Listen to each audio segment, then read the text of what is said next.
Good morning. ઉદાહરણના દાખલામાં આગળ વધીએ. ઉદાહરણ છે 6.8. ક્વેશ્ચન એમ કહે છે કે કારના એક્સિડન્ટને તાદશ્ય કરવા માટે કારના ઉત્પાદકો જુદા જુદા સ્પ્રિંગ અચળાંકવાળા સ્પ્રિંગ સાથે કારની અથડામણનો અભ્યાસ કરે છે. અને તમારે એક એવું ઉદાહરણ વિચારવાનું છે કે ધારો કે એક કાર છે 1000 કિલોગ્રામની છે, એની સ્પીડ 18 કિલોમીટર/અવર છે. એ જ્યારે કે આપ્યો છે 6.25 × 10⁻³ ન્યૂટન મીટર ઇન્વર્સ આટલા બળ અચળાંક ધરાવતી સ્પ્રિંગ સાથે અથડાય તો સ્પ્રિંગનું મહત્તમ સંકોચન કેમ થાય, કેટલું થાય એ શોધવાનું છે. ઇમેજિન કરો, આ દિવાલ છે, અહીંયાથી એક સ્પ્રિંગ આ રીતે રાખેલી છે, ખેંચાયેલી અવસ્થામાં નથી, નોર્મલ અવસ્થામાં છે. આ સ્પ્રિંગનો છેડો છે.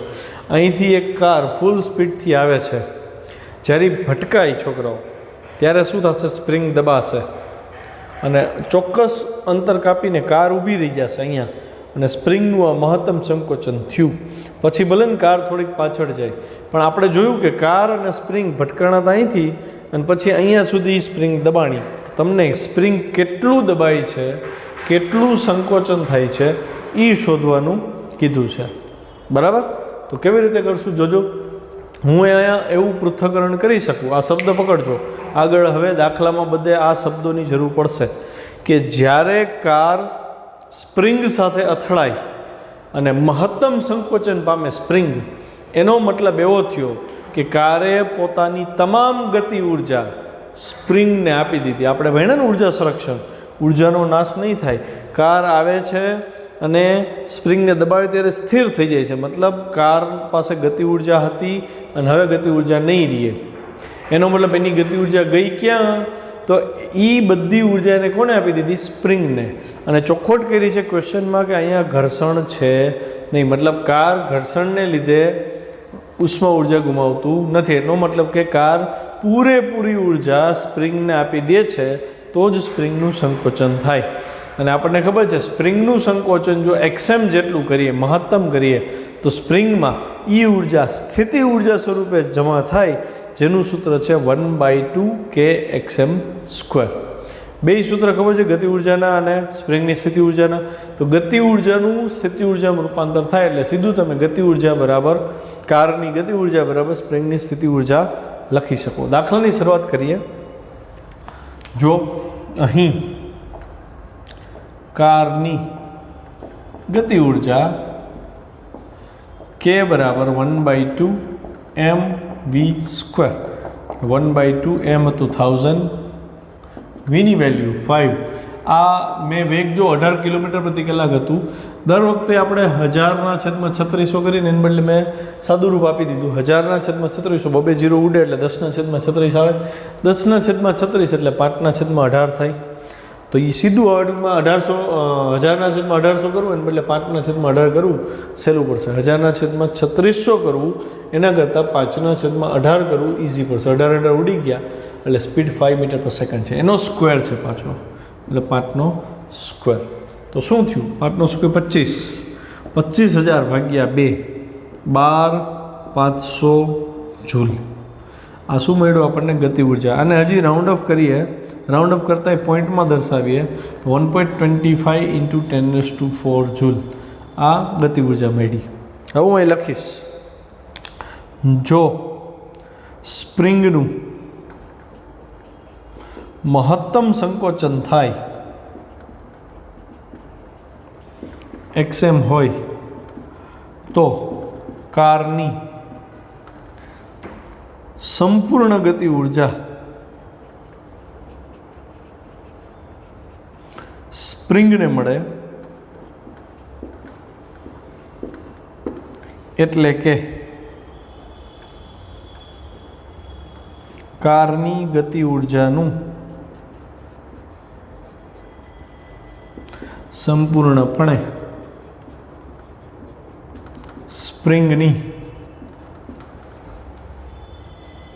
સ્થિતિ ઉર્જામાં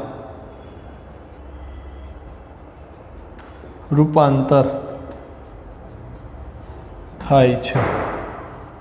સમજાણું? તો માટે આપણે લખીએ, માટે સ્પ્રિંગની સ્થિતિ ઉર્જા 1/2 kxm² ઇઝ ઇક્વલ ટુ શું થશે 1/2 mv².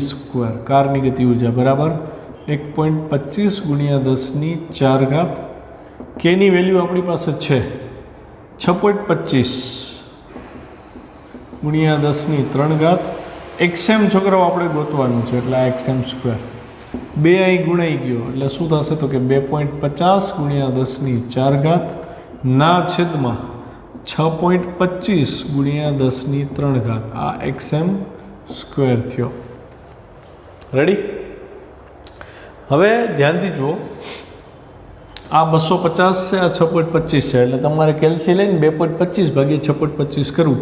નતર કેલ્સી વગર કરવું હોય તો તમે આવું કરી શકો, 250 × 10⁶ કરી નાખો અને 625 × 10 કેટલી ઘાત થઈ જાય 5 ઘાત. એટલે અહીંયા 10⁶ નીચે 10⁵ એટલે 10⁴ વધે અને અહીં 250 / 625 છે તો હું 25 થી ભાગ હલાવું તો અહીં 25 દાણ 250 અને 25 × 25 આવું થાય. સાદુરૂપાનું આપ્યું મેં, તમે તો કેલ્સીથી કરી શકો છો. અહીંયા 5 દુ 10 અને 25 માટે xm².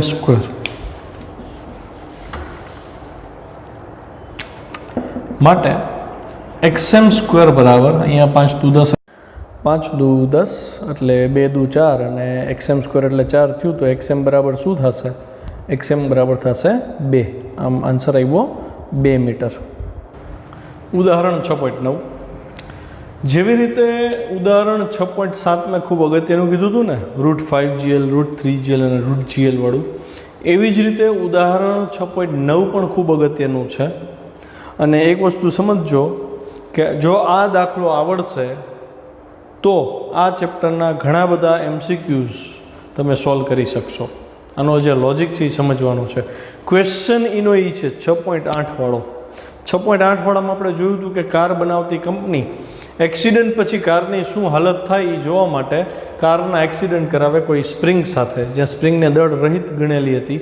તો આપણે જોયું હતું કે ભાઈ કાર 5 મીટર/સેકન્ડની ઝડપથી સ્પ્રિંગ સાથે અથડાય છે તો સ્પ્રિંગનું સંકોચન 2 મીટર થયું હતું અને એમાં ચર્ચા હતી કે ઘર્ષણ બળ ગેરહાજર છે.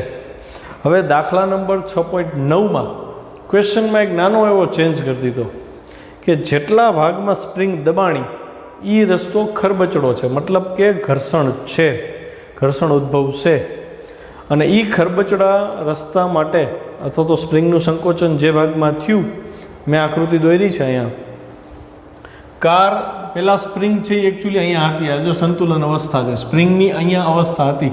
કાર આવી, હવે અહીંથી કાર ઘર્ષણ અનુભવે છે અને કાર અહીં સુધી પહોંચી, સ્પ્રિંગનું સંકોચન થયું તો જે મહત્તમ સ્થાનાંતર થયું સ્પ્રિંગનું એ કેટલું થયું? xm. બરાબર, આપણે સ્પ્રિંગનું સંકોચન xm જેટલું કર્યું. અચ્છા, તો એનો મતલબ એવો થયો કે આ ઘર્ષણવાળા રસ્તા ઉપર સ્પ્રિંગ હાલી તો એ ઘર્ષણાંક કેટલો આપ્યો છે? રકમમાં એનો ઘર્ષણાંક આપ્યો છે μ બરાબર 0.5. તો હવે હું એવું કહી શકું કે અહીંયા સ્પ્રિંગનું જ્યારે સંકોચન થાય છે ત્યારે એને સ્થિતિ ઉર્જા તો મળે જ છે. અને સ્થિતિ ઉર્જા આગળના દાખલામાં જોયું એમ કોણે આપી હતી? તો કે કારે. કારની ગતિ ઉર્જા પૂરેપૂરી સ્થિતિ ઉર્જામાં રૂપાંતર થઈ હતી, ઘર્ષણ નહોતું ત્યારે. હવે ઘર્ષણ આવ્યું છોકરાઓ તો શું થશે? તો કે કારની ગતિ ઉર્જાનો અમુક ભાગ સ્પ્રિંગને મળશે સ્થિતિ ઉર્જા માટે અને અમુક ભાગ ઓલા ઘર્ષણની વિરુદ્ધ કાર્ય કરવું પડશે ને એને, કેમ કે ટાયર ઘસાશે ને તળિયામાં, તો ઘર્ષણ વિરુદ્ધ કાર્ય કરવામાં થોડીક એનર્જી ગુમાવશે. મતલબ ગતિ ઉર્જાના 2 ભાગ પડે. એક તો સ્પ્રિંગના સંકોચન માટે થોડીક ઉર્જા ખર્ચ કરશે અને થોડીક ઉર્જા, બાકીની ઉર્જા ઘર્ષણ સામે ગતિ કરવામાં ખર્ચ કરી નાખશે. તો તમને અહીંયા કીધું છે કે તો આ સંજોગોમાં સ્પ્રિંગનું કેટલું સંકોચન થાય. પહેલી નજરે એવું લાગે કે સમજાઈ જાય એવું છે, પણ થોડોક અટપટો અને લાંબો દાખલો છે, તમે જોઈ શકો છો એની લેન્થ. શરૂ કરીએ. બરાબર, કાર અહીંથી અથડાય છે સ્પ્રિંગ સાથે અને કાર અહીં સુધી આવી એટલે સ્પ્રિંગનું સંકોચન આટલું થયું xm જેટલું અને કારે ઘર્ષણ બળ અનુભવ્યું. કેટલું ઘર્ષણ બળ અનુભવ્યું? તો આપણે ઘર્ષણ બળ ભણ્યા છે F બરાબર μ × n. તો n આવે તો મારે વજન બળે દર્શાવવું પડે એટલે મેં કાર ઉપર લાગતા બળ દર્શાવી દીધા. લંબ બળ ઉપર તરફ, વજન બળ નીચે, અને n બરાબર mg થઈ, કેમ કે ઉપર નીચે સંતુલનમાં છે, ઉપર નથી જતી કાર, નીચે નથી જતી. તો ઘર્ષણ બળ કઈ તરફ લાગે? તો કે કાર કઈ તરફ આવે છે? તો કે કાર આ તરફ આવતી હતી, તો ઘર્ષણ બળ એની ગતિનો વિરોધ કરે એટલે ઘર્ષણ બળ આ તરફ થયું ને. જો મેં ઘર્ષણ બળ દર્શાવી દીધું, મ્યુ ઇન્ટુ n ની બદલે n બરાબર mg મૂકી દીધા, મતલબ ઘર્ષણ બળ આ તરફ આવ્યું. સમજ્યા પડ્યું? મતલબ ગતિનો વિરોધ કરે. બીજી વસ્તુ, સ્પ્રિંગ દબાઈ છે છોકરાઓ, સ્પ્રિંગ આ તરફ દબાય તો સ્પ્રિંગનું પુનઃસ્થાપક બળ આ તરફ આવશે. મતલબ અહીંયા બે બળની હાજરી થઈ, એક ઘર્ષણ બળની અને એક સ્પ્રિંગ બળની. અચ્છા, હવે એક વસ્તુ તો સ્પષ્ટ થઈ ગઈ કે ઘર્ષણ બળની હાજરી આવી તો સંરક્ષી બળો પૂરેપૂરા હાજર છે એવું ન કહી શકાય. વજન બળ છે એ સંરક્ષી બળમાં આવે, સ્પ્રિંગનું પુનઃસ્થાપક બળ છે એ સંરક્ષી બળ છે, પણ ઘર્ષણ બળ તો સંરક્ષી બળ નથી. ઘર્ષણ બળ સંરક્ષી બળ નથી એટલે યાંત્રિક ઉર્જા સંરક્ષણનો નિયમ અહીંયા લાગુ પડે નહીં. ઉદાહરણ 6.8માં આપણે શું કર્યું હતું? તો કે કારે પોતાની બધી ગતિ ઉર્જા સ્થિતિ ઉર્જાને આપી, સ્પ્રિંગને આપી દીધી હતી સ્થિતિ ઉર્જા સ્વરૂપે. મતલબ ગતિ ઉર્જાનું પૂરેપૂરું સ્થિતિ ઉર્જામાં રૂપાંતર થયું, કારણ કે ખાલી સ્પ્રિંગની સ્થિતિ ઉર્જા જ હતી, સ્પ્રિંગમાં ઉદ્ભવતું બળ સંરક્ષી હતું. એટલે અહીંયા યાંત્રિક ઉર્જા સંરક્ષણ થાય કે ગતિ ઉર્જા અને સ્થિતિ ઉર્જા એકબીજામાં રૂપાંતર પૂરેપૂરી પામે. પણ અહીંયા તો સંરક્ષી બળ છે નહીં પૂરા, સંરક્ષી બળની હાજરી છે. મતલબ કારની ગતિ ઉર્જાનો થોડોક ભાગ વેસ્ટેજ જશે. તમે એને ઉષ્મા ઉર્જા કહી શકો, ઘર્ષણ વિરુદ્ધ થયેલું કાર્ય પણ કહી શકો. તો તમારે અહીંયા એક જજમેન્ટ નીકળે કે ગયા દાખલામાં ઉદાહરણ 6.8માં જે સ્થાનાંતર 2 મીટર થયું હતું સ્પ્રિંગનું સંકોચન, એ આ વખતે થોડુંક ઓછું થશે. કેમ? તો કે થોડીક ઉર્જા વેસ્ટ થાય છે. તો આપણે દાખલામાં આગળ વધીએ. અહીં ઘર્ષણ બળની હાજરીને લીધે સ્પ્રિંગના સંકોચન દરમિયાન ઘર્ષણ હાજર છે, સ્પ્રિંગનું સંકોચન થયું ત્યારે બે બળ ઉત્પન્ન થયા, સ્પ્રિંગ બળ અને ઘર્ષણ બળ. સંકોચનની વિરુદ્ધ દિશામાં થયા. સંકોચન આમ થયું, એની વિરુદ્ધ દિશામાં થયા. આ બે મેં પ્લસ પ્લસ લીધા. રેડી? આમ અહીં ઘર્ષણ બળ હોવાથી યાંત્રિક ઉર્જા સંરક્ષણના નિયમને બદલે મારે બીજો રસ્તો લેવો પડે ને, કેમ કે પહેલાં જ ચર્ચા થઈ અસંરક્ષી બળ છે એટલે યાંત્રિક ઉર્જા સંરક્ષણથી આ દાખલો સોલ્વ નહીં થાય. 6.8માં થઈ ગયું, કારણ કે અહીંયા યાંત્રિક ઉર્જા સંરક્ષણનો નિયમ લાગુ પડે છે. અહીંયા તો ઘર્ષણ આવ્યું એટલે યાંત્રિક ઉર્જા સંરક્ષણનો નિયમ આવતો નથી. તો અહીં બીજો રસ્તો લેવો પડે, કાર્ય ઉર્જા પ્રમેય. જો પાછો આવ્યો કાર્ય ઉર્જા પ્રમેય. કાર્ય ઉર્જા પ્રમેય જ્યારે પણ પદાર્થ ગતિમાં હોય ત્યારે ગતિ ઉર્જા વડે કે ગતિ ઉર્જા વધે તો એ કાર્યને લીધે જવાબદાર બને છે. મતલબ કાર્યને અને ગતિ ઉર્જાને કંઈક સંબંધ છે એનો હું અહીં ઉપયોગ કરી લઈશ. અહીં બે બળ હતા, બે બળને લીધે બ્લોકનું અથવા તો કારનું સ્થાનાંતર થયું હતું. તો સ્થાનાંતર છે તમારી પાસે, બે બળ છે, તો તમને કુલ કાર્ય મળી જાય. પ્લસ કાર અહીંયા ગતિમાં હતી, અહીંથી આવતી હતી ત્યારે, અને અહીંયા સ્થિર થઈ ગઈ છે. એનો મતલબ તો કે એની ગતિ ઉર્જામાં ફેરફાર થયો. તો હું એવું કહી શકું ને કે કાર ઉપર ઘર્ષણ બળ અને સ્પ્રિંગ બળ વડે થતું કાર્ય એ કારની ગતિ ઉર્જાના ફેરફાર જેટલું હશે. મતલબ કાર્ય ઉર્જા પ્રમેયનો આપણે અહીંયા ઉપયોગ કરી લેશું. બરાબર? તો આવી રીતે બધે કાર્ય ઉર્જા પ્રમેય યુઝ કરતાં શીખવાનું. જો અહીં ઘર્ષણ બળ હોવાથી યાંત્રિક ઉર્જા સંરક્ષણનો નિયમ નહીં ચાલે, તમારે કાર્ય ઉર્જા પ્રમેય ઉપયોગમાં લેવો પડે. સંતુલન સ્થાને, સંતુલન સ્થાન એટલે સ્પ્રિંગ નોર્મલ અવસ્થામાં હતી આ સ્થાન છે, ખેંચાયેલી નહોતી, દબાયેલી નહોતી, ત્યારે કારની ગતિ ઉર્જા, મતલબ કાર અહીંથી આવતી હતી, કાર અચળ વેગથી આવતી હોય છોકરાઓ, જ્યારે અહીંયા એવી કાર ત્યારે એની ઉર્જા કેટલી હતી? તો કે કે ઇનિશિયલ પ્રારંભિક ઉર્જા કે આઈ. બરાબર? પછી તો કે હવે કાર અહીંથી અહીંયા પહોંચી ગઈ છે, તો આ એની અંતિમ સ્થિતિ થઈ સ્પ્રિંગની. તો આ સમયે કારની ગતિ ઉર્જા ઘટી ગઈ હોય ને, અને અહીં કાર ઊભી રહી ગઈ, કેમ કે સ્પ્રિંગનું મહત્તમ સંકોચન કીધું હતું આપણને ઉદાહરણ 6.8માં. તો કાર અહીં ઊભી રહી ગઈ એટલે અંતિમ ગતિ ઉર્જા કેએફ શું થશે? 0 થશે. તો હું ગતિ ઉર્જામાં ફેરફાર માપી શકું ને, મારી પાસે પ્રારંભિક ગતિ ઉર્જા, અંતિમ ગતિ ઉર્જા બેય છે. તો ગતિ ઉર્જામાં ફેરફાર ડેલ્ટા કે એટલે અંતિમ ગતિ ઉર્જા કે એફ માઇનસ પ્રારંભિક ગતિ ઉર્જા થાય. તો ડેલ્ટા કે એમના એમ અંતિમ ગતિ ઉર્જા 0 છે, માઇનસ પ્રારંભિક ગતિ ઉર્જા એટલે પ્રારંભિક વેગ v હતો કારનો, તો 1/2 mv² થયા, એટલે -1/2 mv² મળ્યું આપણને. શું મળ્યું? ડેલ્ટા કે. મતલબ મેં કાર્ય ઉર્જા પ્રમેય W બરાબર ડેલ્ટા કેની જમણી બાજુ ડેલ્ટા કેની કિંમત ગોઈતી -1/2 mv², એને કહી દીધું સમીકરણ નંબર 1. હવે મારે કાર્ય શોધવું પડે ને, તો બળ કેટલા હાજર છે એ જોવું પડે. આ બે બળ વડે તો કાર્ય થતું નથી. કાર્ય થાય છે એક આ બળ ઘર્ષણ બળ મ્યુ એન અને એક આ પુનઃસ્થાપક બળ સ્પ્રિંગનું કે એક્સ, એના લીધે કાર્ય થશે. અચ્છા, સ્પ્રિંગનું જે સ્થાનાંતર થયું હતું છોકરા, હું આ દિશામાં લો, અહીંથી આ દિશામાં સ્થાનાંતર થયું કહેવાય એક્સએમ જેટલું. કેટલું સ્થાનાંતર થયું? એક્સએમ. સ્થાનાંતર આમ છે, બળ આમ છે, તો થયેલું કાર્ય કેવું હોય? ઋણ હોય ને. એ તમારે લોજિક લગાડવો પડે. જો સ્પ્રિંગ બળ એફએસ બરાબર માઇનસ કે એક્સએમ થાય. કેમ કે એક્સએમ? તો કે સ્થાનાંતર એક્સએમ થયું હતું ને, એટલે પુનઃસ્થાપક બળ કેટલું ઉત્પન્ન થશે? એફએસ બરાબર માઇનસ કે એક્સએમ. અચ્છા, એની દિશા જોજો ધ્યાનથી. આની દિશા હું અહીંયા કંઈ નિશાની નથી દર્શાવતો, ઓકે? અહીંયા હું કંઈ નિશાની નથી દર્શાવતો. જો ધ્યાનથી, બળનું મૂલ્ય મેં લખ્યું ખાલી કે એક્સએમ, ઘર્ષણ બળનું મૂલ્ય લખ્યું મેં એફએસ. કેટલું થાય? મ્યુએસ ઇન્ટુ એન, એનની વેલ્યુ મૂકી એમજી. આ જે કાર્ય છે ડબલ્યુ, એ તમને જો એક તો આ સંરક્ષી બળ હતું. સંરક્ષી બળ વડે થતું કાર્ય કેટલું હતું? તો કે સ્થિતિ ઉર્જા સ્વરૂપે સંગ્રહ પામતું હતું. સ્થિતિ ઉર્જા સ્વરૂપે સંગ્રહ પામે એટલે એ -1/2 કે એક્સએમ સ્ક્વેર થાય. આ સ્પ્રિંગની સ્થિતિ ઉર્જા છે જે કાર્ય સ્વરૂપે આપણે લીધી હતી. એટલે મેં ડાયરેક્ટ આ લખ્યું. પછી માઇનસ આ ઘર્ષણ બળ વિરુદ્ધ થયેલું કાર્ય છે, તો ઘર્ષણ બળ તમારી પાસે મ્યુએસ એમજી છે, એને ગુણ્યા એક્સએમ થાય. ક્લિયર છે આટલું? અચ્છા, આ સ્ટેપ ફરીથી મેં ઘાતના ઉતરતા ક્રમમાં લખ્યું છે, જુઓ ધ્યાનથી. જો કે એનું એ સ્ટેપ જ છે, રિપીટ સ્ટેપ થયું છે, અહીંયા કરેક્શન હતું તો બરાબર. તો આ સમીકરણ પાછું રિપીટ જ છે એટલે બીજી વાર ન લખતા. કાર્ય ઉર્જા પ્રમેય પ્રમાણે તમે આ સમીકરણ 2 લ્યો અને આને સમીકરણ નંબર 1 કયો. અહીંયાથી આ કાઢી નાખીએ આપણે. રેડી? કેમ કે બે એક જ હતા. તો સમીકરણ 1 અને 2માં ડાબી બાજુ જુઓ ડબલ્યુ છે અને આની ડાબી બાજુ જુઓ ડેલ્ટા કે છે. ને કાર્ય ઉર્જા પ્રમેય શું છે? તો કે ડબલ્યુ બરાબર ડેલ્ટા કે છે ને, તો ડબલ્યુની કિંમત આ, ડેલ્ટા કેની કિંમત આ. હું બેને મેચ કરાવી શકું. જો બેન મેચ કરાવ્યા, -1/2 mv સ્ક્વેર બરાબર -1/2 કે x m square minus mu m g x m. બધાયમાંથી માઇનસ ઉડાડી દો, બધાય પ્લસ થઈ ગયા. એમના એમ બાકીના સ્ટેપ. હવે હું શું કરીશ તો કે પહેલાં તો 2 રિમૂવ કરીશ, તો આખાને 2 વડે ગુણ નાખો એટલે આને 2 મળી ગયા. અને હવે ઘાતના ઉતરતા ક્રમમાં ગોઠવીશ. કોની ઘાત? તો કે એક્સએમની ઘાત. એટલે પહેલું પદ હું લખીશ આ કે એક્સએમ સ્ક્વેર, બીજું પદ લખીશ આ 2 એને મળ્યા હતા 2 મ્યુ એમજી અને એક ઘાત પછી એક્સએમ, પછી એક્સએમની ઘાતનું એવું પદ. એટલે આ પદ આ બાજુ આવે -mv સ્ક્વેર ને અહીંયા વધે 0, એ મેં દર્શાવી દીધો. આ થયું આપણું સમીકરણ 3. અહીં સુધી પહોંચવું ને એ જ ચેલેન્જિંગ છે. તો હું એવું ઈચ્છું છું અહીં સુધીનો દાખલો છે ને 2-3 વાર લખજો મોઢે, પછી કરજો બરાબર, તો જ આવડશે.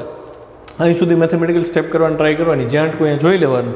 એમ 2-3 વાર કરશો ને પછી ત્રીજી ચોથી વાર અહીં પહોંચી જશો. અહીં પહોંચી ગયા એટલે દાખલો થઈ જશે. હવે આ તો દ્વિચલ સુરેખ સમીકરણ થયું ને. દ્વિચલ સુરેખ સમીકરણ યાદ છે ને બધાને? ax² + bx + c બરાબર 0 હોય. પછી આપણે આમાં શ્રીધર આચાર્યનું સૂત્ર એપ્લાય કરતા વિવેચક ગોતતા d બરાબર √b² - 4ac. તો અહીં એના જેવો જ થોડોક ડિફિકલ્ટ કહી શકાય એવો કેલ્ક્યુલેશનવાળો સમીકરણ બન્યું. તો આમાંય હું દ્વિઘાત સમીકરણ સાથે સરખાઈશ. તો x² એ છે, તો અહીંયા xm² એ k છે, એટલે a બરાબર k થયો. કેટલો? તો કે 6.25 × 10⁻3. આ ડેટા 6.8 ઉદાહરણમાંથી લીધો છે. પછી બીની વેલ્યુ, તો બી એટલે એક્સએમની સાથે હોય 2 મ્યુ 0.5 છે, એમ કારનું દળ 1000 છે, જી ગુરુત્વપ્રવેગ 10 છે. 0.5 × 2 એટલે 1 અને આ 10 10 × 10⁻3. પછી સી એટલે ત્રીજું પદ mv² વાળું. એમ કેટલું છે? 1000 છે. વી કેટલો છે? 5 છે. કારનો વેગ મળ્યો તો 5. અને અહીંયા આગળ માઇનસ નિશાની છે એટલે તમારે અહીંયા માઇનસ લેવા પડે. -1000 × 5નો સ્ક્વેર એટલે -25 × 10⁻3. તો એ બી સી ત્રણેય ગોત્યા ને. હવે વિવેચક એ અલગથી ગોતી લે આપણે. તો વિવેચક ડી બરાબર b² - 4ac, બીની વેલ્યુ 10 એનો સ્ક્વેર -4m9. એ આપણી પાસે કેટલો? 6.25 ગુણ્યા સી કેટલો છે? -25. અને બધાયમાં જો તમે એ બી સી ત્રણેયમાં 10⁻3 છે, એટલે 10⁻3 વર્ગમૂળ લીધા વગર મેં 12 લઈ લીધું. કેમ કે અંદર તો બધાયનો સ્ક્વેર જ થશે. જો અહીંયા 10⁻3 છે, અહીંયા 10⁻3, અહીંયા 10⁻3. આ બેનો ગુણાકાર કરો એટલે 10⁻6 થઈ જાય. અહીંયા 10⁻3 વર્ગ એટલે 10⁻6.